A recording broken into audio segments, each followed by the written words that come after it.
Clint Reynolds had always dreamed of a quiet life away from the noise and distractions of the world.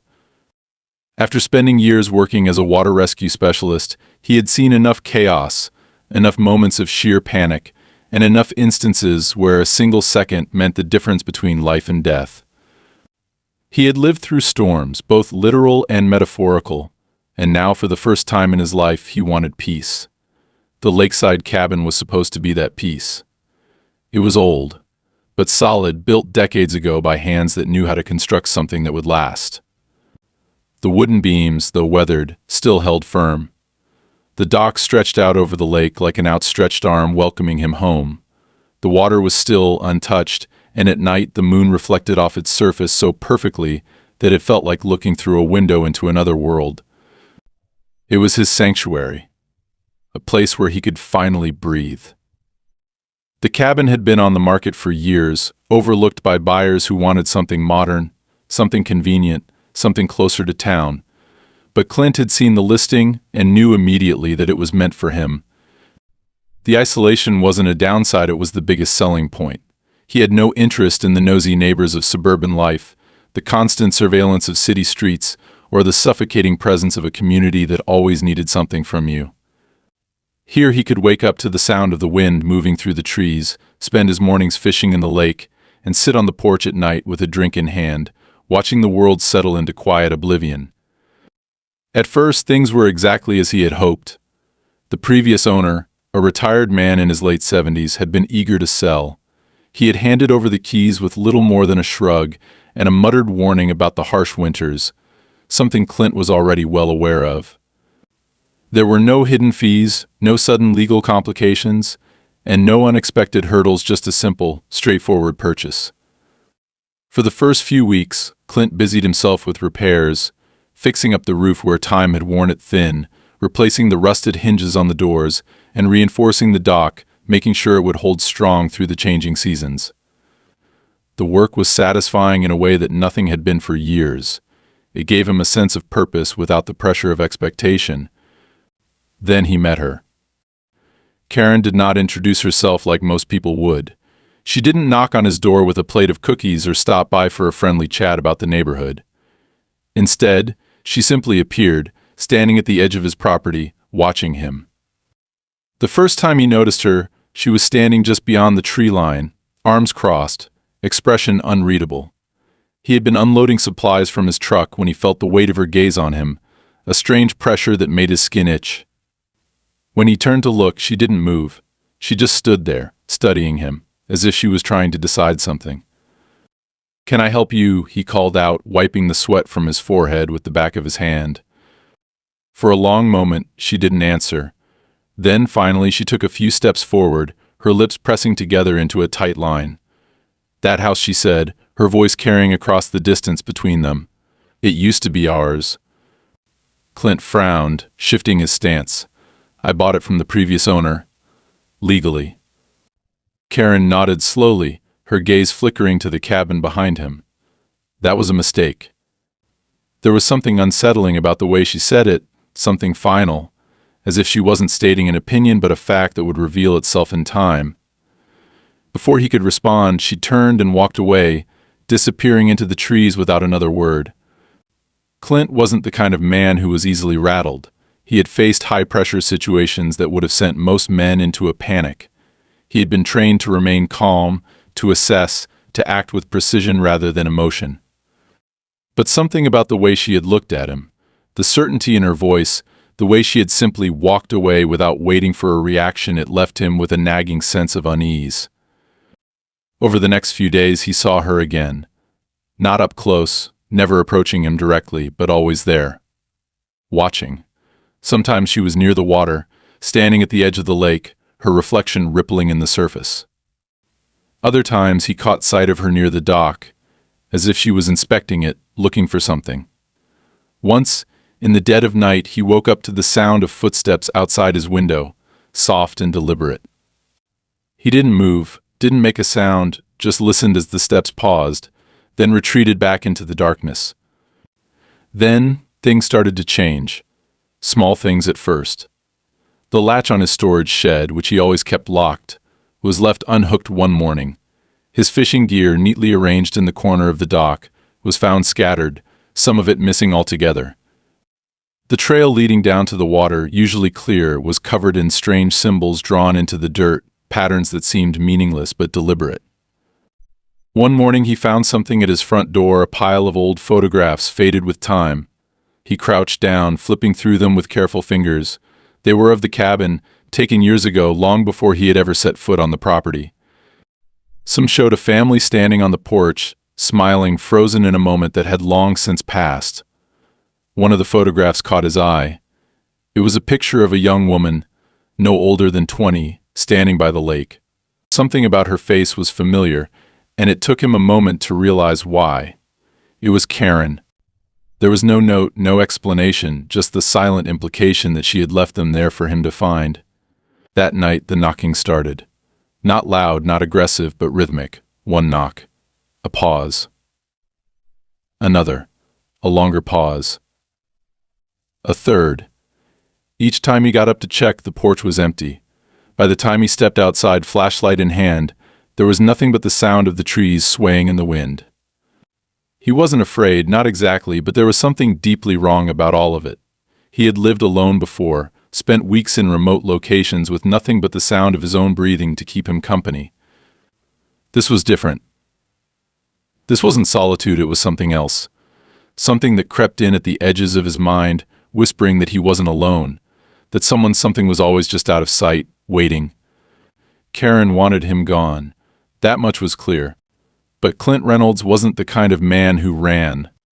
The first time Clint truly understood that Karen wasn't just some bitter neighbor with a misplaced sense of entitlement was the morning he found his boat drifting loose in the lake.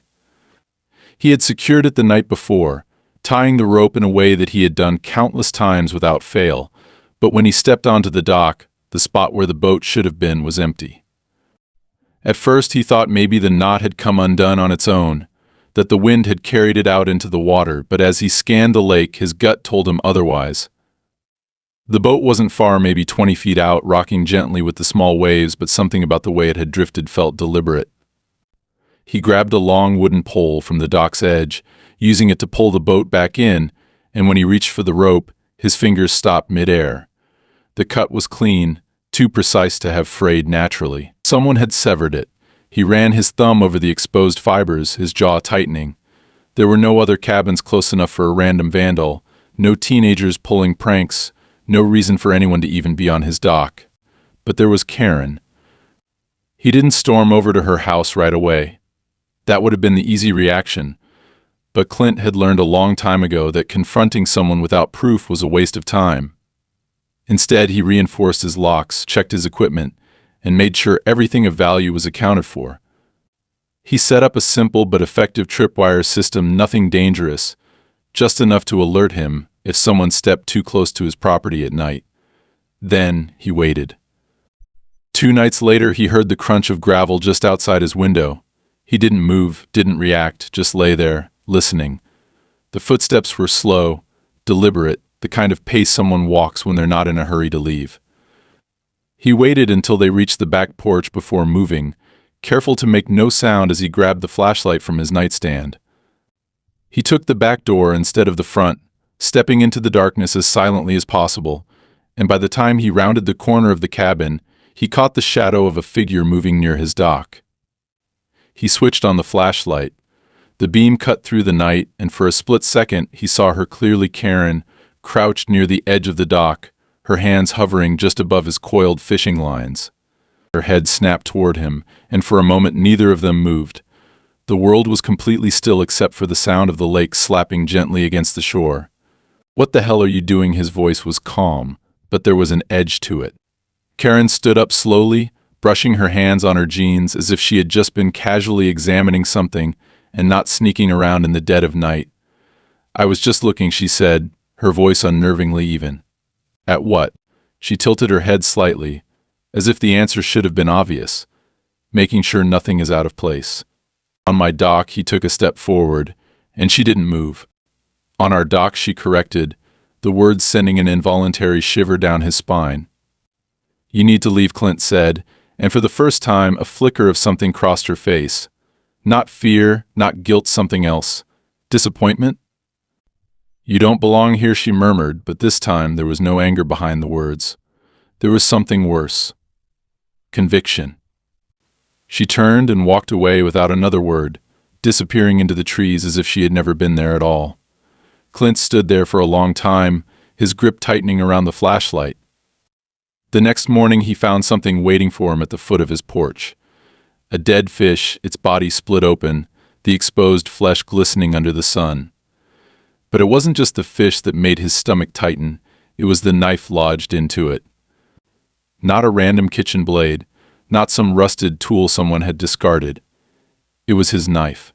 The one he kept in his tackle box, the one he always made sure was in the exact same spot whenever he checked. He stared at it for a long moment, then picked it up carefully, examining the handle. Clean, no fingerprints, no smudges, nothing that would tell him who had placed it there, but he already knew.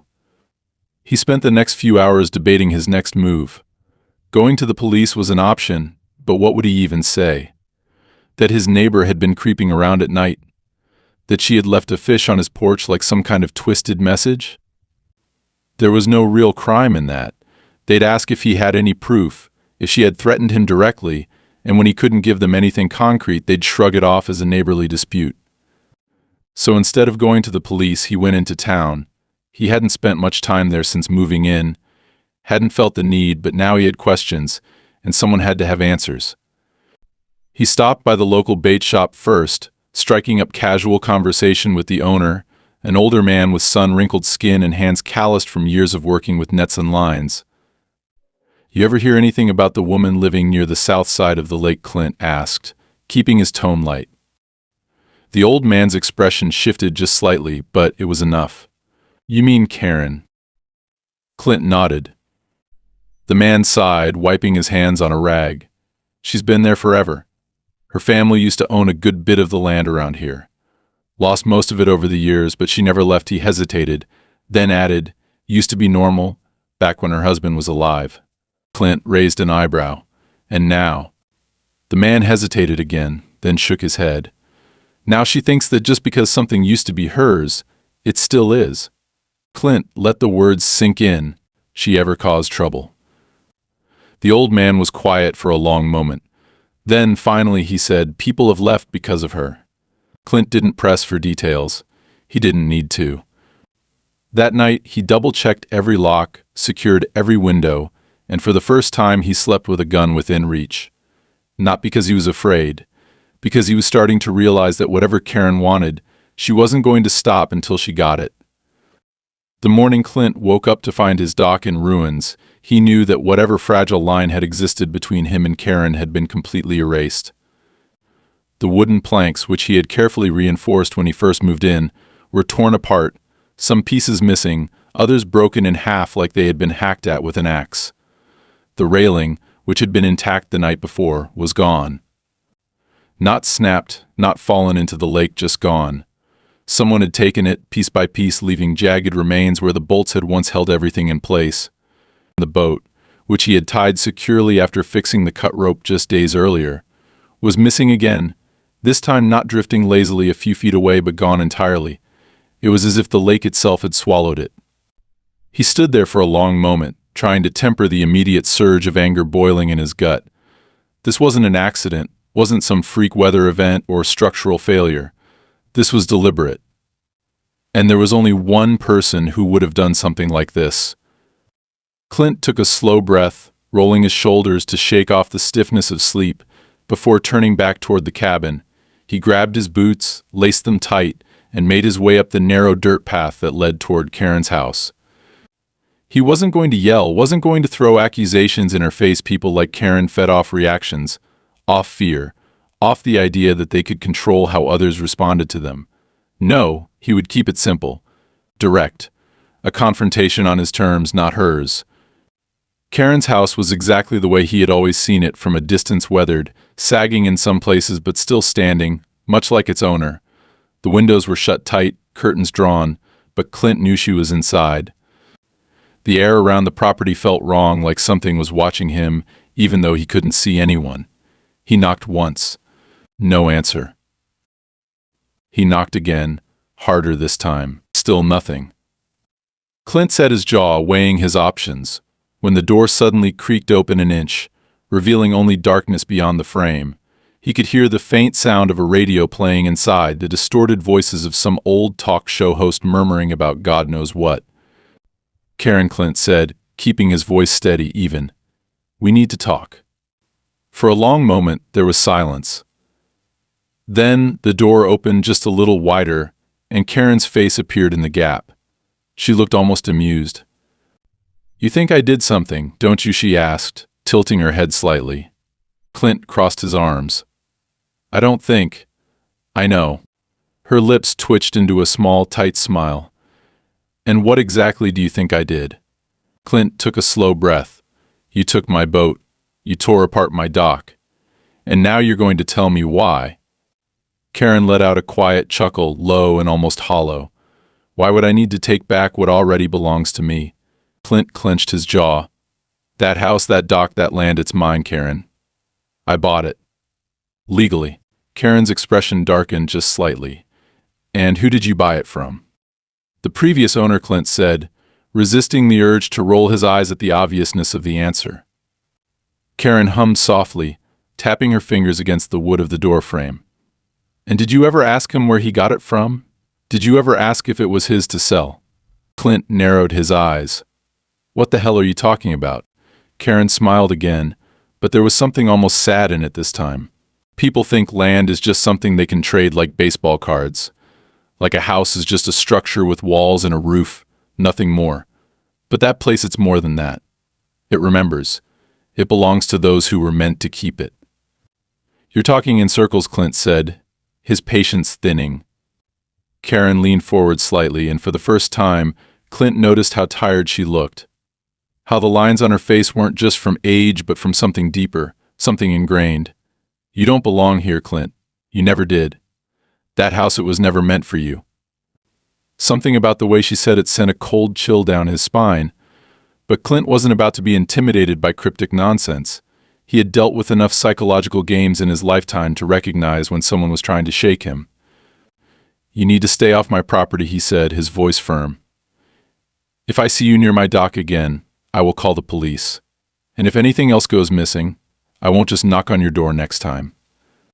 Karen's expression didn't change, but something flickered in her eyes, something unreadable. You think the police will help you? Clint held her gaze. I think the law is on my side. Karen let out another quiet laugh. Then you don't know how this place works. Before Clint could respond, she shut the door, leaving him standing on her porch with nothing but his own growing frustration. The walk back to his cabin felt longer than usual. He kept glancing over his shoulder, half expecting to see Karen standing somewhere along the tree line, watching, waiting. But she wasn't there, at least not where he could see her. That night, Clint sat on his porch with his rifle propped against the armrest, staring out at what was left of his dock. The water was calm, reflecting the moon in an eerie, perfect way, but something about it felt off, like the lake itself was holding its breath. Then he saw it. A figure standing knee-deep in the water, motionless, facing his cabin. His pulse jumped, and he grabbed the rifle, raising it slightly, his instincts kicking in before his rational mind could process the situation. But as the beam of the porch light illuminated the figure, his stomach twisted. It was Karen. She was standing completely still, her hands submerged just below the surface. She wasn't moving, wasn't making a sound. Clint tightened his grip on the rifle.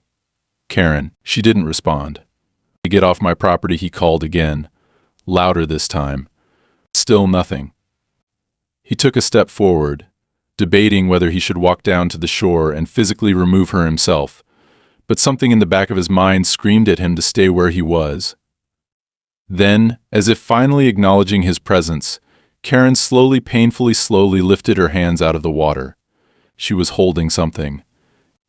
A long, weathered piece of wood, a part of the missing railing from his dock. Clint's breath caught in his throat. She tilted her head slightly, the way she always did, then turned and walked deeper into the lake, the water rising up her body until it reached her chest, then her shoulders. Then she was gone. Clint's hands trembled slightly as he lowered the rifle, his heart hammering against his ribs. He should have run inside, should have called the police, should have done something other than just stand there. But he didn't. He just stared at the empty, rippling water, trying to convince himself that he hadn't just watched a woman walk into the depths of the lake and disappear like she had never been there at all. That night, Clint didn't sleep. And for the first time since moving into that cabin, he wasn't sure if he had made a mistake coming here after all. Clint barely got any sleep that night, and when the first light of morning stretched across the lake, he was still sitting on the porch, gripping his rifle with stiff, tired fingers. He had spent hours trying to make sense of what he had seen Karen standing in the lake, holding the broken railing from his dock before disappearing beneath the water. The logical part of his mind told him there had to be a rational explanation. Maybe she had just waited in far enough and then swam back to shore in the darkness. Maybe she had done it just to get inside his head, to make him second-guess himself, to make him feel like he wasn't the one in control. But then there was the lake. The water was too still. It wasn't the normal kind of calm that came with early morning before the wind picked up. It was unnatural, glassy, untouched. He had been living here long enough to know how the lake was supposed to behave, and this wasn't it. The thought sat heavy in his chest, but he forced himself to push it aside. He wasn't going to start thinking like her. He wasn't going to let paranoia take hold. Still, he needed answers. The bait shop owner in town had been reluctant to talk before, but Clint knew that if anyone around here had real information, it would be him. So he drove into town, gripping the wheel with one hand while the other rested on his knee, tapping impatiently. His thoughts felt jumbled, restless. He was used to dealing with problems that had solutions. Broken things could be fixed, threats could be confronted. But this was different. This was something that was slipping through his fingers every time he tried to hold on to it. When he stepped into the shop, the old man was behind the counter, tallying numbers in an old ledger. The place smelled like damp wood and engine oil, a scent that reminded Clint of long days spent near the docks in his younger years. He didn't bother with pleasantries. There was no time for that. "You got time for a conversation?" Clint asked, his voice even. The old man looked up, his eyes scanning Clint's face like he was trying to decide whether or not he wanted to get involved. Then he sighed and set the pen down. "Depends on what it's about, Karen." The old man's expression hardened. "Thought I told you all I know. You told me people left because of her," Clint said. "That's not enough." The man wiped his hands on a rag, glancing toward the windows like he was checking to make sure no one else was around. "She's been there longer than most of us," he said finally. "Grew up on that land. Used to live in your house when she was a kid. Her family owned a lot of property back then. But things changed." Clint leaned against the counter, already feeling the frustration creeping into his voice. Changed how the old man hesitated, then exhaled sharply. Her family lost the land one piece at a time. Some say it was bad deals, others say it was something worse. But Karen never let go. She stayed when the rest of them left. And anyone who tried to live in that house after, well, they didn't stay long. Clint clenched his jaw, fighting the growing irritation at how vague the answers were. Why? Because she made sure they didn't. He let the words sink in for a moment before asking, "How many people lived in that cabin before me?" The man sighed, rubbing a hand over his face. 3. None lasted more than a year. First guy just up and left one night, didn't even pack his things. Second was a young couple. They got scared off after their kid nearly drowned, claimed something pulled him under. Last guy was stubborn, just like you. Thought he could fight her. Clint narrowed his eyes. "What happened to him?" The old man's gaze darkened. "They found him in the lake." Clint felt his stomach twist. "Drowned, that's what they said." Clint ran a hand over his face, exhaling slowly. "You believe that?" The old man hesitated, then shook his head. "I believe Karen never let go of that house. And I believe she'll do whatever it takes to make sure no one else has it." The words sat heavy in Clint's chest as he drove back to the cabin. He wasn't a man who scared easily. And he wasn't about to let an old woman push him out of his own home. But he couldn't ignore what was happening. This wasn't just some bitter neighbor playing tricks. This was something deeper, something calculated. He had been careful before, but now he needed to be more than careful. He needed to be ready. That night, he made sure everything was locked down. Every window, every door. He moved his rifle closer within arm's reach. But sleep didn't come easy. Every small noise, every gust of wind against the walls made his nerves tighten. The silence itself felt like it was pressing in on him, like the whole lake was waiting for something. And then, just past midnight, he heard it. A knocking sound. Faint at first, barely noticeable, but growing louder. It wasn't coming from the door. It was coming from outside. From the dock. Clint sat up, gripping his rifle, his heartbeat steady but strong. He moved to the window carefully, pulling back the curtain just enough to see. Karen was standing at the edge of the dock. She wasn't facing him. She was staring out at the water, her back straight, her arms hanging loosely at her sides. Then, slowly, she lifted her hand and knocked on the wooden post beside her. Once. Twice. 3 times. The sound echoed across the lake, longer than it should have, as if the air itself was holding on to it. Clint's grip tightened on the rifle. Karen, she didn't turn around. She didn't even flinch. Then, in one slow, deliberate motion, she lowered her hands into the water. Clint watched, his breath caught in his throat. And then, the water moved. Not like a normal ripple, not like something shifting naturally. It moved like something underneath had responded.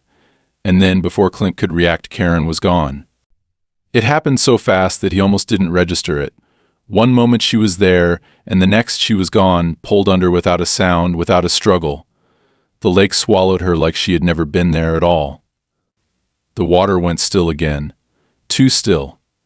Clint stood frozen for a long time, staring at the empty dock. His instincts screamed at him to run outside, to check the water, to make sure she wasn't drowning. But something held him back. Then, just as he was about to force himself to move, there was a knock. Not from the dock. From the front door. Slow. Rhythmic. 1, 2, 3. His blood ran cold. He turned, the rifle steady in his grip, every muscle in his body tensed. He stepped forward, reached for the handle. Paused. Listened. Silence. Then a whisper, just on the other side of the door. "You don't belong here." Clint, he yanked the door open, and there was nothing there. Just the empty porch. And the lake, whispering in the wind. Clint didn't sleep for the rest of the night. He stayed in the chair by the window, rifle resting across his lap, eyes locked on the front door. Every instinct told him that opening it had been a mistake. The whisper, the knock, it had all been meant to lure him outside. But for what? Karen had disappeared beneath the water, and yet, moments later, someone had stood on his porch, close enough to press their lips to the wood and let those words slip through the cracks. The longer he sat there, the more he convinced himself that this wasn't just some mind game Karen was playing. There was something else at work here, something he didn't understand. When the sun finally broke over the horizon, Clint forced himself to move, muscles aching from tension and lack of rest. He made coffee, strong and bitter, drinking it black while he stood on the porch, staring out at the lake. The water was calm, but the unnatural stillness from the night before was gone. A soft breeze rolled across the surface, sending ripples outward, and the world felt normal again, as if nothing had happened. But Clint knew better. He walked down to the dock, rifle slung over his shoulder, and examined the spot where Karen had stood. There was no sign of struggle, no footprints in the damp wood, no evidence that she had ever been there at all. He checked the water, scanning the shallows for any sign of her body, but there was nothing, just the same dark depths that had swallowed her whole. He crouched down, dipping his fingers into the lake, feeling the icy cold bite against his skin. The idea that she had drowned seemed impossible. Karen was old, yes, but she wasn't weak. If she had gone into the water willingly, it was because she had wanted to, and if she had wanted to, then she had known something he didn't. The thought sat heavy in his chest as he stood and turned back toward the cabin. He needed to think, needed to clear his head. His first instinct was to go back into town, to press the old man at the bait shop for more information, but something told him that there wouldn't be any answers waiting for him there. No one wanted to talk about Karen. They were afraid of her, afraid of what she represented, and Clint was starting to understand why. Instead, he spent the day reinforcing the locks on his doors, boarding up the back window, making sure that nothing could get inside. He set up a tripwire along the edge of the dock, a simple mechanism that would trigger a small bell inside the cabin if someone or something stepped too close. It was a precaution, nothing more, but it gave him a sense of control, a feeling that he wasn't completely at the mercy of whatever was happening around him. Night came faster than he wanted it to.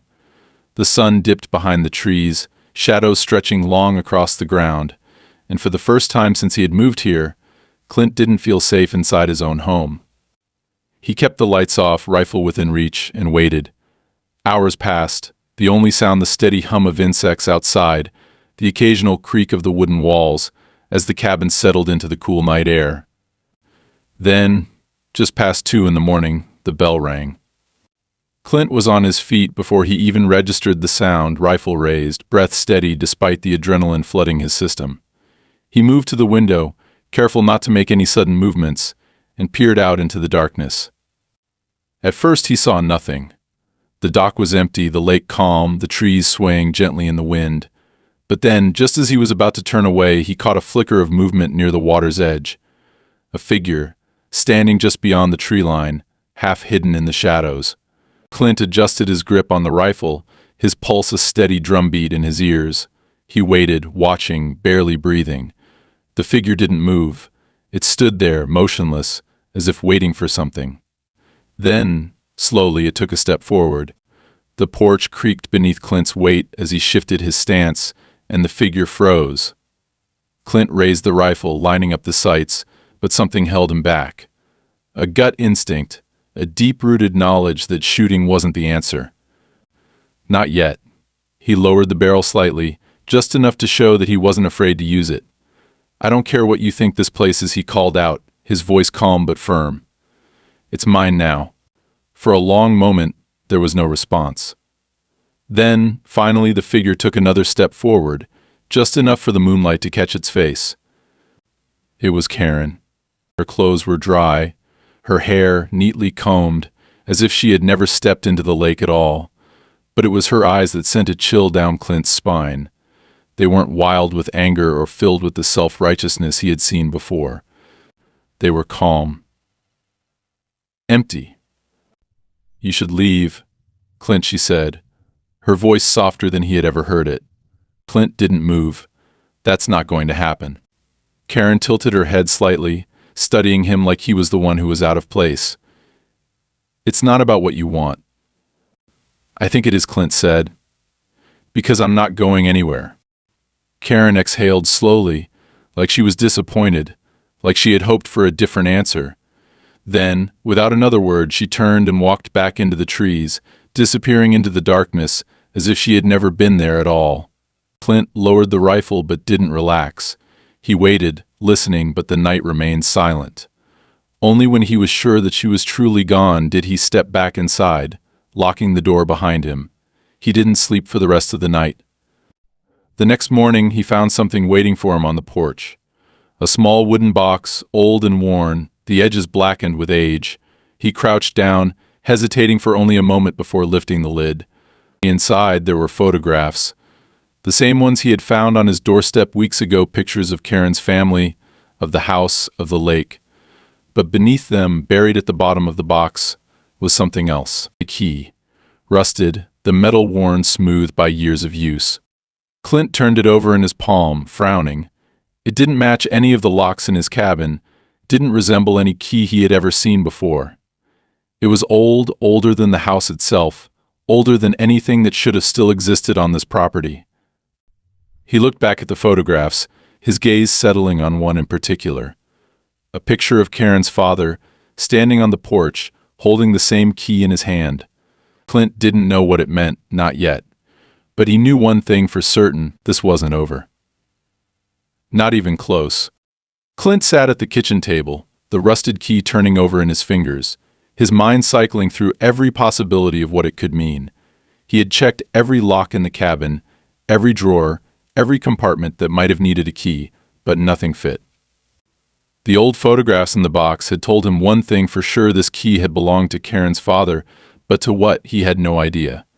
That meant there was something here, something that had been hidden away for decades, something Karen believed she still had a right to. The weight of it in his palm felt heavier than it should have, like he was holding onto something more than just corroded metal, like whatever it unlocked was waiting to be found.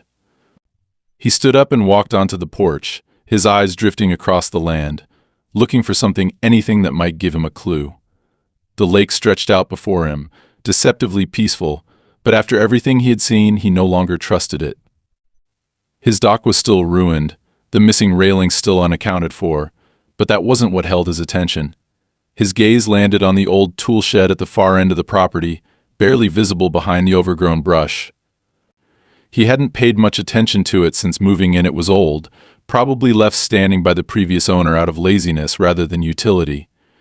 But now, staring at it, he felt something stir in the back of his mind, an unease that he couldn't explain. As he approached, the shed looked even worse up close. The wood was rotting in places, the hinges rusted, the door slightly ajar as if it had been left open recently. Clint pulled it open the rest of the way, the scent of damp wood and old earth filling his lungs. Inside, there was little more than a pile of broken tools, a few rusted-out cans, and what looked like the remains of an old chair. It was empty, useless, just as he had assumed. But when he turned to leave, his boot caught against something beneath the dirt floor, a small, metallic clang that made his pulse spike. He crouched down, brushing away the dirt, his fingers finding the outline of something solid, something deliberately buried. With careful movements, he dug deeper, his hands working methodically, until he uncovered it, fully a trapdoor, the metal handle still intact, though corroded with age. His heart hammered as he reached for the key in his pocket, suddenly sure that this was what it had been meant for. He inserted it into the lock, and despite the rust, despite the decades it had likely remained untouched, it turned with an almost unnatural ease. The lock clicked open. Clint pulled the hatch upward, revealing a set of old wooden stairs leading down into darkness. A cold draft rushed up from below, carrying with it the scent of damp earth and something else, something deeper, something stale and undisturbed for years. He hesitated for only a second before pulling his flashlight from his belt and stepping down. The wooden steps creaked beneath his weight, each one groaning like it might give way, but they held. As he reached the bottom, the beam of his flashlight cut through the dust-filled air, revealing what lay below. It was a small cellar, maybe 15 by 15 feet, the walls made of old stone, the ground packed dirt. In the center of the room was a single wooden crate, its surface covered in a thick layer of dust. Clint moved toward it, brushing some of the dust away, revealing markings carved into the wood initials, a date too faded to read. He hesitated only a second before prying it open. Inside were stacks of papers, old ledgers, documents that had yellowed with time. He pulled one out, scanning the faded ink. Property records, deeds, maps of the land surrounding the lake. And all of them, every single one, had Karen's family name on them. Clint exhaled slowly, flipping through them, realization sinking in. Karen hadn't been lying when she said her family had once owned this land. But these documents weren't just records of ownership. Some of them had been signed over, some had been sold off in quiet, desperate transactions. And then there were others, documents that didn't look official, papers with signatures that had clearly been forged. Land that had been taken rather than given. And then at the bottom of the crate, something else. A small metal tin, its lid rusted shut. He forced it open, revealing a handful of brittle photographs. The first few were the same as the ones he had found on his porch Karen as a child, her parents standing in front of what was now his cabin. But then the photos changed. They were darker. Taken at night, the house, not his, but somewhere on the lake. A figure standing in the distance, half lit by the moon. The next photo was closer. The figure clearer. It was Karen's father. The next one closer still. And then the last. The same man, but this time he was in the water, just past the dock, his body half submerged, his face turned upward, his eyes wide and empty. Clint felt his pulse hammering in his skull as he stared at the image. He had seen that exact expression before. Karen. The way she had looked at him that night on the dock, just before she had disappeared beneath the surface. It was the same. A rustling sound above made Clint snap his head upward, his body tensing. Footsteps, slow, deliberate. Someone was outside the shed. He turned off the flashlight, stepping back into the shadows of the cellar, listening. The footsteps stopped just above him. Then, a moment later, another sound. The creak of the shed door swinging open. Clint held his breath, gripping the flashlight like a weapon, his heartbeat a steady, pounding rhythm in his ears. He could hear breathing now, shallow and slow, like someone was just standing there, waiting. Then, a voice. "You shouldn't have found that." Karen. She was standing right above him. Clint didn't move, didn't respond. He watched as her shadow shifted against the dim light filtering through the open hatch. She was waiting, listening. And then, finally, she moved. The hatch slammed shut. Clint lunged forward, grabbing at the handle, but the lock clicked back into place before he could pry it open. He shoved against it, but it wouldn't budge. She had locked him in. He took a step back, his mind racing, trying to push down the rising panic. He wasn't trapped. There had to be another way out. He turned the flashlight back on, scanning the cellar, looking for anything, any sign of an exit. Then his light landed on something, the far wall. The stones near the bottom were different, loose. Clint dropped to his knees, shoving against one, then another, until finally one gave way, tumbling forward into open space. A tunnel. Narrow, but wide enough to crawl through. He didn't hesitate. He shoved through the opening, the dirt and stones scraping against his arms as he pulled himself forward. The air was damp, thick with the scent of rot and old earth. He didn't know where it led, but it didn't matter. He wasn't staying down there. Minutes passed, each one stretching into eternity, until finally the tunnel opened up. Clint tumbled out onto damp ground, gasping for air. He pushed himself up, wiping dirt from his face, and looked around. He was by the lake. And standing just a few feet away, watching him, was Karen. She didn't speak, didn't move, just stood there, her head tilted slightly, that same empty expression in her eyes. "You don't understand," she finally said, her voice barely above a whisper. Clint's fists clenched. "Then explain it to me." Karen exhaled slowly. "It's not me you have to worry about." And then, behind her, the water moved. Clint's pulse slammed against his ribs as he watched the lake shift behind Karen, the dark water rippling outward in slow, unnatural waves. She stood still, her head tilted slightly, as if waiting for something to emerge, her face bathed in the pale glow of the moon. Clint had faced life or death situations before, had pulled bodies from violent currents and survived storms that could swallow a man whole, but this was something else entirely. This wasn't a force of nature. This was something old, something deliberate, something that had been waiting far longer than he had been alive. Karen didn't look at him, didn't acknowledge his presence in the same way she had before. It was as if he had already become irrelevant, as if his role in all of this had already been decided. But Clint wasn't the type to let someone else determine his fate. He shifted his weight, scanning the area around him, searching for a way out, an opening, something that would give him the advantage. The tunnel had led him here, but he had no intention of letting it become his grave. The lake continued to stir, the ripples deepening, moving against the wind instead of with it, spreading out like something beneath was pushing against the surface. Clint took a slow step back, keeping his eyes on Karen, waiting for her to react. She didn't. She remained eerily still, her hands hanging loosely at her sides, fingers twitching slightly like she was listening to something he couldn't hear. Then, finally, she spoke. "You were never supposed to be here," she murmured, her voice calm, almost regretful. "It was never yours to take." Clint clenched his jaw, his fingers tightening around the flashlight still clutched in his right hand, the cold metal grounding him, keeping him from slipping into the fear clawing at the edges of his mind. "I bought this land, Karen. I own it. You don't get to decide who stays and who goes." Karen let out a slow breath, shaking her head slightly. "You don't understand. You think this is about land, about ownership. It's not. It never was. My father knew that. He tried to warn them, tried to make them listen. But they didn't, and neither did you. The water behind her surged suddenly, a deep, gurgling sound rising from the depths, thick and wet, like something exhaling after a long sleep. The sound sent a spike of ice through Clint's veins, but he didn't move, didn't give in to the instinct screaming at him to run. Running wouldn't help.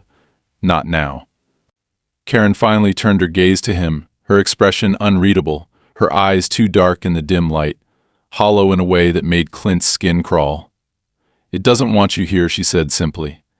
"And it's tired of waiting." The moment the last word left her lips, the water erupted. A black mass shot up from the depths, churning, twisting, breaking through the lake's surface with a force that sent a wave crashing onto the shore. Clint staggered back as the water rushed around his ankles, but his focus was locked on the thing that had emerged. At first, his mind refused to make sense of it. It wasn't human, wasn't an animal, wasn't anything that should have been able to exist in the real world. It had the shape of something familiar, something that might have once resembled a man, but its limbs were too long, its skin stretched too tight over a frame that bent in ways that defied nature. Its face, or what should have been a face, was an empty void, a smooth expanse where eyes and a mouth should have been, like something unfinished, something that had never fully formed, and it was looking at him. Karen didn't flinch. She didn't scream or run or react with fear. Instead, she stepped forward, into the rising water, her movements slow and deliberate, like she was approaching something sacred. The thing in the lake remained still, watching her, waiting. And then Karen knelt, her head bowing slightly, hands resting on the surface as if in reverence. Clint's mind was screaming at him to move, to do something, anything, but his body wouldn't cooperate. The air was thick, charged with something he couldn't name, pressing against his skin, making his limbs feel heavy, sluggish. He could feel the pressure building, the way the lake itself seemed to hold its breath. And then, Karen whispered something. Clint couldn't hear it, couldn't make out the words, but the moment she spoke, the thing moved. It twisted violently, its elongated limbs snapping out with a force that sent another surge of water crashing onto the shore. Karen didn't resist. She didn't fight. She let it take her. The thing dragged her under so quickly Clint barely had time to process it. One moment she was there, kneeling in the shallows, and the next she was gone. The lake swallowed her without a sound, the surface stilling almost instantly, as if nothing had happened at all. The silence that followed was deafening. Clint stood frozen, his breath coming in short, sharp bursts, his pulse hammering against his skull.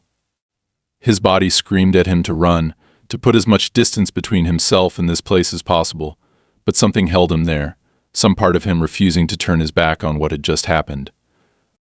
He forced himself to move, his legs unsteady as he stepped toward the water, his eyes scanning the surface for any sign of Karen, of the thing that had taken her.